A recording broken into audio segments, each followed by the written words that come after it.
అండి ఇదిగో చూసారా, ఇది అనమాట పునర్నవ. ఇది కిడ్నీ ప్రాబ్లంకి మంచిది, అలాగే యూటీఐ యూనరీ ట్రాక్ ఇన్ఫెక్షన్స్కి మంచిది. ముఖ్యంగా డయాబెటీస్ వల్ల వచ్చే కిడ్నీ ప్రాబ్లంకి వాటికి ఇది వాడతారు. చాలా మంచి మందు ఇది.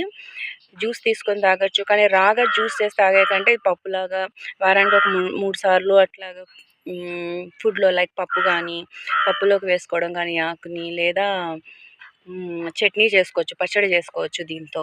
చూసారా, ఇదంతా మామూలు కొంచెం ఒక అడుగు దాకా అయితే పెరుగుతుంది పొలాల గట్ల మీద వాటి మీద. మా ఇంటి వెనకాల కాబట్టి ఇంతే. లాస్ట్ టైం వచ్చిన నెల క్రితం కూడా లేదు.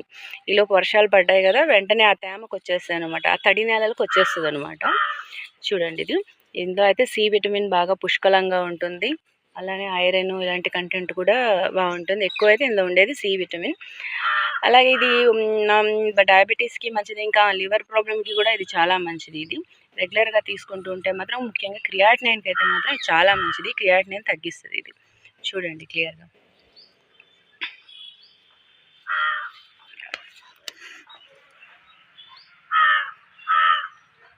సో ఇదంతా ఇప్పుడు నేను మా ఇంటికి తీసుకెళ్ళిపోతాను. చూసారా, మొత్తం కోసుకొని వెళ్ళిపోతాను అనమాట ఇదంతా.